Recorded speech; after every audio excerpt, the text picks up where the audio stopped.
ce qui veut dire en goût le coup de feu céleste. C'est par ce nom qu'on désigne ce camp de prière situé. Bienvenue sur Cœur à Cœur, votre émission d'enseignement biblique. Bien-aimés dans le Seigneur Jésus-Christ, cette semaine, le camp de prière à Baolonton, comme à l'accoutumée, doit satisfaire à sa mission d'enseignement biblique. Alors, dans le but d'annoncer la prière de mardi 19h, notre émission de ce soir est basée sur le thème qu'est le péché. Il faut le faire remarquer que le péché est une maladie. C'est une maladie de l'âme, une réalité souvent négligée dans le corps du Christ. Alors, avec mon invité de ce jour, nous allons mieux détailler le péché. Qu'est-ce que le péché? Quand on parle du péché, a-t-il différentes sortes de péchés? Alors, et comment remédier au péché? Bienvenue, cher devancier. Présentez-vous. Devancier Yahi Georges du camp de prière à Baolonton. Merci, soyez les bienvenus sur le plateau de cette émission. Alors, sans plus tarder, nous allons aller dans le vif du sujet. Alors, devancier Georges Yahi, si vous le permettez, selon vous, quand on parle du péché, qu'est-ce que c'est? Nous remercions Dieu Tout-Puissant, l'Éternel des armées, celui qui a créé le ciel et la terre, celui à qui gloire, honneur, magnificence, force lui revient. Nous le remercions pour nous avoir permis d'être là aujourd'hui, pour communiquer avec le peuple de Dieu sur un thème très délicat, un thème très important dans la vie de l'homme grand H et du chrétien en particulier. Le péché. Le péché, tout simplement, c'est la transgression de la loi divine. C'est la désobéissance à la loi de Dieu. Péché, c'est transgresser les lois divines. Donc, de façon simple, le péché, c'est la transgression de la loi. Quelqu'un qui pêche, il va à l'encontre de la volonté de Dieu. Donc, péché, c'est transgresser les lois divines, c'est la désobéissance à Dieu Tout-Puissant, l'Éternel des armées. Merci beaucoup, devancier. Alors, au commencement, lorsque Dieu a fait les cieux et la terre, au 6e jour, il a créé l'homme. Et la parole de Dieu déclare que Dieu a créé l'homme étant semblable à lui-même. Alors, puisque le péché, selon vos explications, est la transgression de la loi, d'où est-ce que cette transgression est venue? J'allais dire, donnez-nous un peu la genèse, faites-nous un peu, voilà, la genèse du péché. Merci. Dieu, dans son amour, a décidé avec toutes les entités du ciel de créer l'homme à son image, un homme parfait. Et Dieu a créé Adam, homme parfait. Et il a dit, voilà quelqu'un que nous avons créé à notre image. Après cela, Dieu a jugé bon de mettre une femme à côté de l'homme. Et a dit, il n'est pas bon que l'homme soit seul. Et donc dans le Genèse 2:18, beaucoup de choses se sont passées dans la volonté de Dieu. Et donc Dieu a décidé de mettre la femme à côté de l'homme. Et donc il s'est opéré là une opération chirurgicale. Dieu a fait dormir Adam, a fait enlever une côte pour en faire une femme. Et Adam a donné le nom à Ève, a dit, Ève va s'appeler femme. Donc Dieu a créé Adam et Ève et les a établis dans un jardin qu'ils ont appelé le jardin d'Éden. Et Dieu avait un plan pour Adam et Ève parce qu'ils étaient des hommes parfaits. Ils étaient issus de la volonté de Dieu et ils étaient à l'image de toute la créature divine. Alors, Adam et Ève étant établis dans le jardin d'Éden, Dieu a fait observer certaines ordonnances à l'égard de Adam et Ève. Il leur a donné la possibilité de manger tous les fruits. Et tous les arbres étaient à leur disposition, tous les fruits étaient à leur disposition, sauf l'arbre de la connaissance du bien et du mal. Dieu a interdit à Adam et Ève d'en manger de manger le fruit issu de l'arbre de la connaissance du bien et du mal. L'un des animaux le plus rusé que Dieu a créé, le serpent, s'était rapproché de Ève, a séduit Ève. Ève a mangé le fruit défendu. Elle a fait manger ce même fruit à Adam. C'est à partir de ce moment, comme je vous l'ai dit, que le péché étant la désobéissance à la loi divine, aux ordonnances de Dieu, Adam et Ève ayant désobéi à Dieu pour manger le fruit de l'arbre de la connaissance et du bien, le péché est rentré dans le monde. Et c'est pour cela que quand ils ont fini de manger ce fruit, ils ont constaté qu'ils étaient nus. À l'approche de Dieu, ils se sont cachés. Dieu a dit, vous êtes où? Adam a dit, je me suis caché.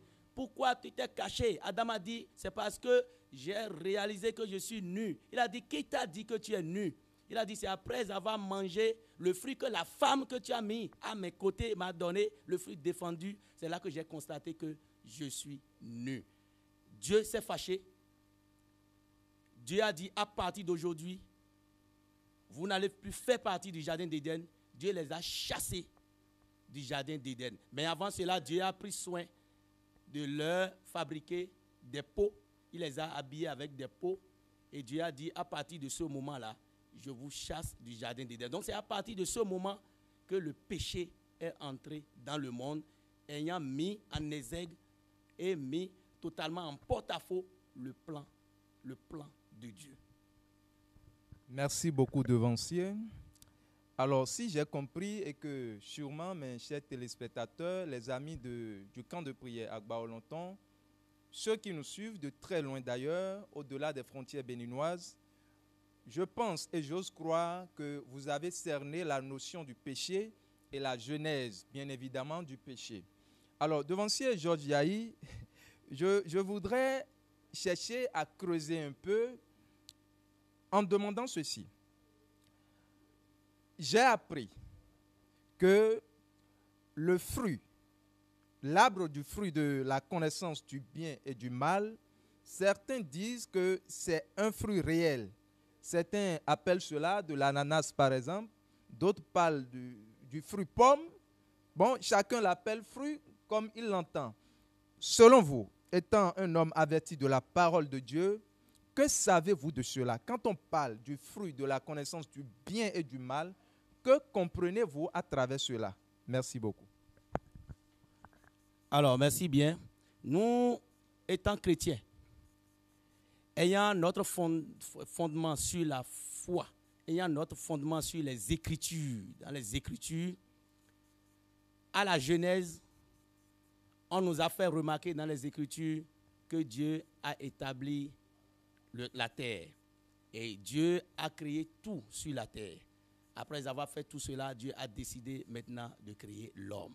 Et bien, dans le livre de Genèse, Dieu a fait remarquer que cet arbre, c'est l'arbre de la connaissance du bien et du mal. Alors, nous n'allons pas diaboliser ce qui est établi dans les Saintes Écritures parce qu'il nous est défendu d'aller contre l'esprit. On nous a fait remarquer dans les Saintes Écritures que c'est l'arbre de connaissance du bien et du mal. Et ce fruit défendu, et ce fruit-là, nous n'allons pas aller creuser pour savoir ça, parce que nous avons affaire à un monde où il y a des bébés spirituels, il y a certains qui n'ont pas encore leur foi solide, et à vouloir aller dans un sens ou dans l'autre, nous risquons d'embrouiller le peuple de Dieu. Tout ce que les gens doivent garder, c'est qu'en ce moment-là, dans le jardin d'Éden, il y avait l'arbre de connaissance du bien et du mal, comme nous a relaté les Saintes Écritures dans le livre de Genèse 2. Alors, dans le livre de Genèse 2, à partir du verset 18, les gens vont lire tout ce qui s'est passé. On nous a parlé de l'arbre de la connaissance du bien et du mal, le fruit défendu. Donc, allez dire que c'est pomme, allez dire que c'est orange, allez dire que c'est banane, c'est aller contre l'esprit. Parce que le livre saint, c'est le livre établi par Dieu Tout-Puissant, l'Éternel des armées. C'est aller dire que c'est banane et autres, c'est parler contre le Saint-Esprit. Et parler contre le Saint-Esprit, tout à l'heure, nous allons y revenir, ça fait office aussi de péché, dont il faut s'en garder. Merci. Merci beaucoup, devancier. Et j'aime l'éclaircissement que vous êtes en train de nous apporter par rapport à ce sujet. Alors, toi qui nous écoutes en ce moment, enfants du camp de prière à Gbaolonton, amis et sympathisants, il faut simplement garder ceci. Lorsque la Bible parle de l'arbre de la connaissance du bien et du mal, ne cherchons pas à transformer cela en un fruit réel. Il y a d'autres qui vont et disent même que le fruit dont a parlé la Bible, c'est la sexualité, ce qui est hors de la parole de Dieu. Alors, nous allons poursuivre notre émission avec d'autres questions. Avant de continuer devant Yahi Georges, permettez-moi d'adresser la salutation du prophète Paul-Isaac Djidjarosa aussi à tout le peuple du corps du Christ qui nous suit à travers le monde entier, ceux qui nous suivent au Bénin. Nous vous saluons dans le précieux nom du Seigneur Jésus-Christ. Alors, puisque Adam a péché dans le jardin d'Éden, je voudrais vous demander, est-ce que nous avons différentes sortes de péchés ou c'est le seul péché que Adam a connu, c'est ce péché que nous connaissons ou il y a différentes catégories de péchés? Alors, il faut faire comprendre que après que Adam et Ève ont été chassés du jardin d'Éden, le peuple de Dieu s'est établi sur la terre. Et les Saintes Écritures nous ont fait comprendre qu'il a commencé par avoir de la méchanceté. Parce que ce fruit défendu qui a été envenimé par le serpent, le rusé, ayant mis sa touche, ce fruit défendu a commencé par corrompre l'homme. L'homme a commencé par développer des comportements hors sens. Et la méchanceté, d'autres comportements n'étant pas dans le plan de Dieu, ont commencé par se faire remarquer au milieu du peuple de Dieu. Et le péché, ce péché-là a eu raison de Adam jusqu'à Moïse. Et il faut faire comprendre que, arrivé à un moment donné, après que le peuple s'est établi sur la terre, après que la méchanceté a eu raison sur l'homme, après que Dieu ait décidé d'aller ramener son peuple choisi, le peuple d'Israël depuis Égypte, Dieu a ramené Moïse vers la montagne sainte et lui a donné les 10 commandements. Et dans ces 10 commandements, il y a des lois à observer. Et n'importe qui enfreint à ces lois commet en même temps un péché. Donc si vous prenez déjà les 10 commandements, dans les 10 commandements, tout ce qui est à observer, celui qui désobéit aux 10 commandements commet déjà un péché. D'abord, donc, dans les 10 commandements, vous avez tout ce qui est loi de Dieu à observer. Tu n'iras pas vers d'autres dieux, tu ne vas pas appeler le nom de Dieu en vain, tu ne tueras pas, tu ne voleras pas, tu vas honorer ton père et ta mère, ainsi de suite, ainsi de suite. Tu ne convoiteras pas la femme de ton prochain, tu ne convoiteras pas les biens de ton prochain, ainsi de suite. Font office de loi. Et donc ces lois-là ont été établies par Dieu pour que l'homme reste toujours dans son plan. Donc à enfreindre à ces lois, l'homme commet un péché. Donc le contraire de ces lois amène l'homme dans le péché. En plus de ça, il y a certains péchés qu'on appelle les 7 péchés capitaux. Pour ne pas être exhaustif, ces péchés-là relatent déjà tout ce qui est péché et qui vient en horreur à Dieu. Et c'est ça qui a été rappelé par Salomon dans le livre de Proverbes, Proverbes chapitre 6, verset 16. Dans Proverbes chapitre 6, verset 16, il a dit, il y a 6 choses que je hais, et le 7e dont j'en ai horreur. Et si on peut le lire au peuple de Dieu, très rapidement, vous pouvez le lire au peuple de Dieu, ces péchés capitaux sont des péchés qu'il faut observer, en plus d'observer les lois de Dieu, pour ne pas tomber dans la négation du plan de Dieu. Donc, dans 6, 16, vous pouvez lire au peuple de Dieu, Dieu a dit, il y a 6 choses dont je hais, le 7e dont j'en ai horreur. Vous pouvez lire ça au peuple de Dieu. Proverbe 6, verset 16, prenez vos Bibles et lisons la parole de Dieu. Il y a 6 choses que est l'Éternel, et même 7 qu'il a en horreur. Les yeux hautains, la langue menteuse, les mains qui répandent le sang innocent, le cœur qui médite des projets iniques, les pieds qui se hâtent de courir au mal, les faux témoins qui disent des mensonges et celui qui excite des querelles entre frères. Voilà, 6, versets 6 à 16. C'est ça, hein? 6, verset 16, oui. Voilà. Donc, allez-y, pas à pas, nous allons expliquer ce que veut dire ces péchés-là. Et vous allez comprendre que dans le monde où nous sommes actuellement, c'est ces genres de comportements que nous constatons. Et donc, n'importe qui se retrouve dans ces comportements doit savoir qu'il est en train de pécher contre Dieu. Parce que Dieu a dit qu'il hait ces comportements. Et donc, si Dieu hait ces comportements, ça veut dire que si tu te manifestes dans tes comportements, ça veut dire que tu es en train de pécher. Ça veut dire que tu es en train d'aller contre la volonté de Dieu. Allez-y. Les yeux hautains. Les yeux hautains, aujourd'hui, il y a beaucoup de gens, vous les retrouvez dans la société, vous les retrouvez dans les églises, vous les retrouvez un peu partout. Ils se mêlent de ce qui ne les concerne pas. Quelqu'un qui a les yeux hautains est rapidement viré vers la jalousie. Il va voler. Quelqu'un qui a les yeux hautains, il va voler. Quelqu'un qui a les yeux hautains, il va convoiter. Et vous comprenez rapidement que ceci rejoint en même temps les observances de la loi. Parce que dans la loi, on dit tu ne convoiteras pas la femme de ton prochain. Tu ne convoiteras pas la maison de ton prochain. Deuxième. La langue menteuse. Dans les 10 commandements, Dieu a dit de ne pas mentir. Celui qui ment, c'est un péché. Il va contre la volonté de Dieu. Donc on dit la langue menteuse. Il y a certains, ils sont dedans. Ils sont nés pour ça. Ils sont dans la société. La femme ment pour son mari. Le mari ment pour la femme. À l'église, on ment. Dans la société, on ment. Dieu a dit qu'il haït cela. Celui qui le fait, il est dans le péché. Il est contre la volonté de Dieu. Les mains qui répandent le sang innocent. Sur la terre, vous constatez aujourd'hui, il y a des dégâts un peu partout. Il y a certains qui sont prêts à tuer leur prochain. Il y a certains qui sont prêts à aller dérober leur prochain jusqu'à lui ôter la vie. Mais il faut comprendre encore que certaines choses. Il y a certains, de par leur comportement, ils amènent leur prochain à attraper certaines maladies jusqu'à ce que la personne décède. Parce que si tu mens contre quelqu'un, la personne peut avoir AVC. Se retrouver à l'hôpital, la personne peut mourir. Tu es en train de répandre aussi le sang comme ça. Allez-y. Le cœur qui médite des projets iniques. Voilà. Il y a certains, ils sont à côté de vous, ils sont dans la société. Eux, ils sont toujours là. Dans leur cœur, c'est toujours faire du mal. Dans leur cœur, c'est une situation pour envenimer le peuple de Dieu. Dans leur cœur, eux, ils sont toujours là pour des projets bizarres. Les projets qui vont à l'encontre de Dieu. C'est toujours là où il y a la paix, amener la désunion. Il y a certains qui sont comme ça, ils sont dans la société, ils évoluent comme ça, parce que ceux-là, ils ont le cœur du serpent. Ce serpent-là qui a amené Adam et Ève à aller contre la volonté de Dieu. Les pieds qui se hâtent de courir au mal. Voilà, il y a certains, quelque chose se passe ici, il est prêt à prendre, par exemple, Zem, quitter Akpakpa, pour venir jusqu'à Calavi, pour aller mentir, pour dire j'ai vu telle chose, j'ai vu telle chose, j'ai vu telle chose.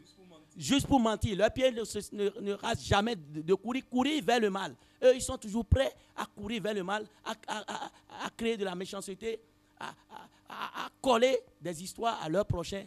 Ceux-là, Dieu a dit qu'il haït cela. Ça fait partie des 6 choses dont Dieu haït. Donc, ça fait partie des 7 péchés capitaux. Le faux témoin qui dit des mensonges. Voilà. Dieu a dit, tout ce qui ment et tout celui qui ment appartient au diable. C'est pourquoi dans Jean 8, verset 44, Dieu a dit, le diable est le père du mensonge. Quelqu'un qui est dans le mensonge, alors que dans les 10 commandements, Dieu a dit, ne mentez point. Ne soyez pas des faux témoins. Celui qui est faux témoin, il fait le faux témoin, il dit, j'étais là. Oui, ça s'est passé, j'étais là, alors qu'il est en train de mentir. Donc, lui, il a pour père le diable, comme l'a stipulé Jean 8, verset 44, c'est Jésus même qui l'a dit. Il a dit, vous avez pour père le diable, parce qu'il est le père du mensonge. Parce que depuis la Genèse, il est le père du mensonge et vous accomplissez ses désirs. Voilà. Et celui qui excite des querelles entre frères. Dieu a dit, le 7e, il en est horreur. Il y a des gens, ils le font, c'est-à-dire partout où ils sont dans la société, c'est pour exciter la querelle. Or, Dieu veut l'amour. L'amour, l'amour. Eux, ils sont dans les querelles. Partout, il y a des querelles. Donc voilà, les 7 péchés capitaux à rejoindre aux observantes de la loi. N'importe qui se retrouve en désunion avec les lois, les 10 commandements. D'accord? Encore que nous, dans l'église céleste, nous n'avons pas que les lois. Dans l'église céleste, nous observons les 10 commandements. Nous observons les 12 interdits que Dieu a confiés au prophète fondateur, pasteur Biléou Joseph Oshofa. Et nous respectons les 11 ordonnances. Et donc, nous avons 33 lois dans l'église du christianisme céleste. Parce que nous sommes des sacrificateurs. Nous sommes un peuple de sacrificateurs. Nous devons être un exemple. Donc, nous, on ne se rejoint pas seulement aux 10 commandements, on se rejoint aux 33 lois. Quelqu'un qui va en désunant à ces lois, commet un péché. Et dans 6, verset 16 de Proverbe, quelqu'un qui commet ces péchés, qui commet ces comportements dont Dieu a en horreur, dont Dieu haït, il commet le péché. Donc voilà les 7 péchés capitaux, voilà les commandements, voilà les types de péchés que nous pouvons, n'étant pas exhaustifs, mais c'est déjà de façon sommaire les comportements qui font office de péché lorsque nous tombons dans ça. Merci beaucoup, devancier et Yahi Georges. Je voudrais simplement récapituler les différents types de péchés dont vous avez parlé en disant, depuis le jardin d'Éden jusqu'à nous aujourd'hui, je voudrais récapituler les péchés en 2 catégories. La première catégorie, c'est le péché originel, c'est-à-dire le péché qu'a connu Adam. Et par ce péché, nous sommes aussi condamnés. À part cela, les différentes sortes de péchés que nous-mêmes, en tant qu'enfants de Dieu, nous commettons, je voudrais les réunir en une seule catégorie en les appelant le péché effectif. C'est ce péché-là que commet un individu et qui transgresse la loi de Dieu. Or, le péché qu'a connu Adam. Merci beaucoup, devancier. Nous allons continuer. Si tant est que Dieu a le péché en horreur et que selon 1 Jean 3,3, on a dit que le péché est la transgression de la loi. C'est bien évidemment cela. Voilà, 3,4. Alors, quelles sont alors les conséquences du péché? Alors, devancier, voilà le problème dans le monde. Aujourd'hui, beaucoup de gens sont dans des situations qu'ils ne peuvent même pas dénombrer, faute simplement parce qu'ils ont péché. Le péché, comme l'a dit l'apôtre Paul dans le livre de Romains, Romains chapitre 3, verset 23, je crois, on dit, tous sont privés de la gloire parce qu'ils ont péché. Le péché est un lourd fardeau. Les conséquences de péché sont multiples et multiformes. On dit tous sont privés de la gloire parce qu'ils ont péché. Et même dans Isaïe 59, Dieu a dit, mes mains ne sont pas courtes pour vous sauver, vous chrétiens. Mes oreilles ne sont pas dures pour entendre vos supplications. Mais ce sont vos péchés, vos iniquités qui mettent un pont entre vous et moi. Et c'est pour cela que vos prières ne parviennent pas à moi. Aujourd'hui, certains n'ont pas pu avoir le bon mari. Certains n'ont pas pu avoir la bonne femme. Certains n'ont pas pu avoir d'enfants. Certains n'ont pas pu avoir le boulot. Certains n'ont pas pu avoir la paix. Certains sont totalement dans le joug de la sorcellerie. Les gens ont de divers problèmes, de diverses situations, simplement parce qu'ils sont allés contre la volonté de Dieu. Ils ont désobéi parce que simplement ils ont péché. Et c'est pour cela qu'aujourd'hui, beaucoup de gens prient. Ils vont à l'église 24 heures sur 24, mais ils ont l'impression que Dieu n'écoute pas leurs prières parce qu'il y a ce fardeau de péché qui est sur leur tête. C'est pour cela que Salomon l'a fait remarquer dans le livre de Proverbes, chapitre 28, je crois, verset 9. Si vous pouvez lire ça au peuple de Dieu, on a dit que vos prières, on dit celui qui n'écoute pas la loi, ses prières sont une abomination. Proverbe 28, verset 9, je crois. On a dit, celui qui n'écoute pas la loi, ses prières sont une abomination pour l'Éternel. La loi, c'est quoi? C'est les observances dont on vient de parler tout à l'heure, qu'il faut forcément observer, sinon on tombe dans le péché. Donc celui qui n'observe pas ces lois et qui tombe dans le péché, il va prier matin et soir, il ira à l'église, il va tout faire, mais il ne pourra pas avoir la gloire dont l'a dit Romains dans 3, 23. On dit, tous sont privés de la gloire parce qu'ils ont péché. Voilà, dans le 28, verset 9, on dit, celui qui n'écoute pas la loi, ses prières sont même une abomination pour Dieu. Lisez ça pour le peuple. Si quelqu'un détourne l'oreille pour ne pas écouter la loi, sa prière même est une abomination. Voilà.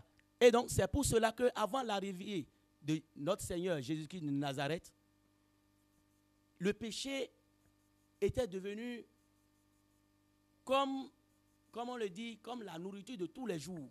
La méchanceté, aller contre son prochain, ainsi de suite. Les gens étaient dans toutes choses. Les gens étaient dans l'impudicité, ils étaient dans les convoitises de la chair. Alors que tout cela nous a été fait déjà remarquer par l'apôtre Paul dans le livre de Galates, en ton chapitre 5, à partir du 19e verset. Et donc, dans le livre de Galates 5, verset 19, vous allez constater, vous allez voir tout ce qui est méchanceté dont l'homme était garant parce qu'il était dans la convoitise de la chair. Et l'ivrognerie, mensonge, l'impudicité, ainsi de suite, cela a été cité dedans. Et donc, vous allez voir, tout cela constitue un poids lourd. Et c'est ça qui a fait tomber l'homme. Jusqu'à ce qu'il arrivait à un moment donné, au temps de Noé, Dieu a dit, vraiment, il faut que j'extermine la terre. Dans le livre de Genèse, en son chapitre 6, arrivé à un moment donné, Dieu a même dit, il a même regretté de mettre son esprit dans le corps de l'homme. Il a dit, je regrette de mettre mon esprit dans le corps de l'homme. Je vais exterminer ce monde-là. Et donc, c'est pas après cela qu'il a demandé à Noé de fabriquer une hache et Dieu a exterminé le monde. Mais aujourd'hui, le peuple de Dieu, malgré ayant reçu la bonne nouvelle de Jésus-Christ de Nazareth, les gens continuent toujours de marcher sur les lois divines. Les gens pensent même que les lois de Moïse sont passées. Et donc, après que Jésus-Christ soit arrivé avec la miséricorde, il faut toujours marcher dans le péché. Alors que Jésus a dit, je ne suis pas venu pour abolir, mais je suis venu pour accomplir. Aujourd'hui, les gens sont dans beaucoup de difficultés. Ils sont dans des difficultés énormes. Mais puisque Dieu, dans son amour, vous a arraché du monde des ténèbres, de l'esclavage, et vous avez ramené vers sa lumière, et vous décidez d'aller vers les ténèbres, ça veut dire que vous continuez toujours, restez toujours esclave du diable. Vous continuez toujours par travailler pour le diable. Et ayant toujours la volonté de travailler pour le diable, ça veut dire que vous êtes tout le temps dans le péché. Et ce péché-là constitue un poids énorme aujourd'hui et crée des difficultés terribles pour le peuple de Dieu. Merci beaucoup, devancier.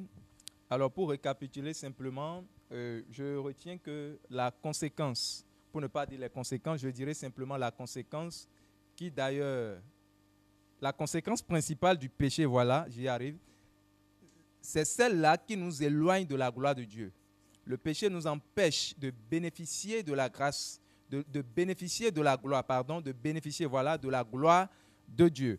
Alors, pour continuer notre émission, puisque le temps qui nous est imparti court déjà vers la fin, alors, puisque la conséquence du péché, elle est aussi lourde que ça, comment alors éviter le péché? Alors, il suffit simplement d'avoir la crainte de Dieu. Il faut juste simplement d'avoir la crainte de Dieu. Et avoir la crainte de Dieu, c'est d'observer ses commandements. Avoir la crainte de Dieu, Jésus-Christ a dit, je suis le chemin, la vérité et la vie. Et puisque notre Seigneur Jésus-Christ nous a déjà tracé le chemin, il suffit seulement de marcher sur le chemin de Jésus-Christ de Nazareth. Jésus-Christ, quand il est venu sur la terre, nous avons vu son comportement. Il n'a jamais tué, il n'a jamais menti. Il a toujours fait la volonté de son Père. Il a toujours fait la volonté de son Père. Il a développé de l'amour. Jésus-Christ est allé vers les pécheurs. Donc nous n'avons même pas à juger. Jésus-Christ est allé vers les pécheurs. Il a dit, lève-toi et ne pêche point. Alors, donc, il suffit simplement d'avoir la crainte de Dieu et d'avoir l'humilité. Et comme l'a dit le livre de Proverbes dans son chapitre 22, verset 4, on a dit, le fruit de l'humilité et de la crainte de Dieu, c'est la richesse, c'est la gloire et c'est la vie. Donc, c'est quelqu'un qui a la crainte de Dieu et il a l'humilité. Parce que quelqu'un qui n'a pas l'humilité ne peut pas avoir la crainte de Dieu.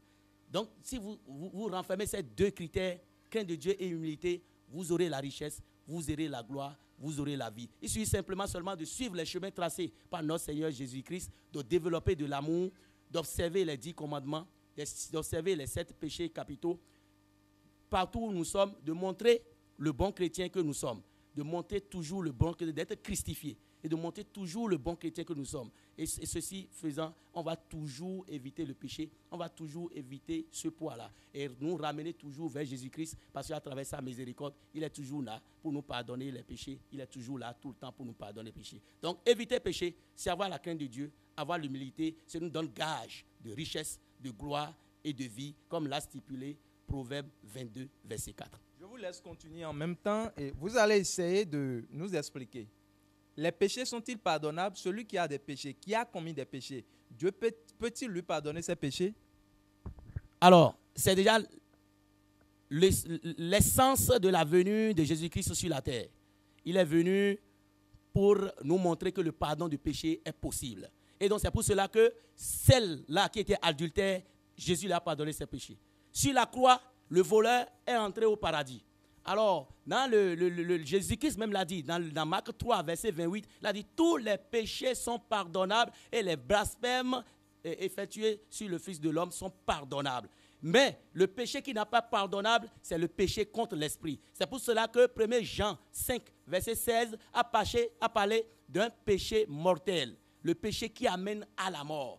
Et Romain aussi l'a fait remarquer dans 6,23, Romains 6,23, que le salaire du péché, c'est la mort. C'est pour cela que dans 1 Jean, chapitre 5 toujours, Dieu nous fait remarquer qu'il faut, et dans 8,23, Romain nous dit de faire mourir, c'est que celui qui n'arrive pas à faire mourir les œuvres de la chair, il va mourir. Mais celui par l'esprit fait mourir les œuvres de la chair, va vivre. D'accord? Et donc, il faut comprendre que Jésus, il est le seul maître. C'est pour cela que sa miséricorde demeure toujours jusqu'aujourd'hui. Il a dit, tous les péchés sont pardonnables et les blasphèmes qu'auront opéré l'homme vers le Fils de l'homme. Alors, mais les péchés contre l'esprit sont impardonnables dans ce siècle et dans l'autre siècle. Donc, tous les péchés sont pardonnables. Il suffit seulement d'aller, comme l'a dit 2 Chroniques 7,14, d'aller vers Dieu, de s'humilier, de prier et sa face viendra sur nous. Il suffit simplement de demander à Jésus-Christ de Nazareth d'aller vers lui, de se décharger vers lui, de reconnaître et de se repentir. Merci beaucoup. Et c'est fini. Je ne vous arrête pas puisque nous sommes pressés par le temps. Sûrement une autre occasion s'offrira et nous allons mieux débattre sur ce thème. Alors, simplement pour que les péchés soient pardonnés, je nous invite à venir vers le Seigneur Jésus-Christ. Il est le seul ayant la possibilité de nous remettre nos transgressions afin que le Père puisse nous écouter. Devancier Yahi Georges, votre mot de la fin.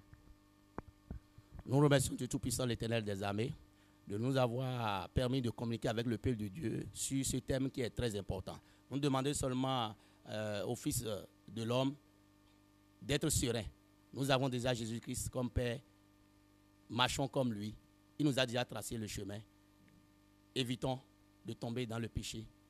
Allons vers Dieu, faisons la volonté de Dieu et nous aurons la gloire, nous aurons la richesse et nous aurons la vie. Que Dieu Tout-Puissant soit avec nous, que l'onction du prophète Saosi Isaac Djidjoro demeure sur nous tous, demeure sur le peuple de Dieu. Alléluia. Alléluia. Merci beaucoup, devancier Yahi Georges. Et j'avoue que cet instant était très riche en sonorité biblique. Hein? Alors, peuple de Dieu, amis et sympathisants du camp de prière à Baolonton, vous qui nous suivez actuellement, je vous informe que tout à l'heure à 19h, nous allons commencer la prière. Et vous êtes invités face à vos écrans, vous pouvez nous suivre et Dieu va agir. La main de Dieu agira simplement dans nos vies. Alors, pour conclure, puisque le thème d'aujourd'hui est le péché, je voudrais encore vous faire remarquer, comme je l'ai déjà dit en l'entame de cette émission, qu'il y a une réalité dans la vie du chrétien qui est souvent négligée. Et cette réalité, 2 points, c'est le péché. Et le péché, c'est la maladie de l'âme. Et nous devons tout faire pour guérir de cette maladie. Et pour guérir de cette maladie, lisez le livre d'Ecclésiaste en son chapitre 12, le dernier verset qui dit que « Écoutons la fin du discours, crains Dieu et observe ses commandements. » C'est là ce que doit faire tout homme. Shalom.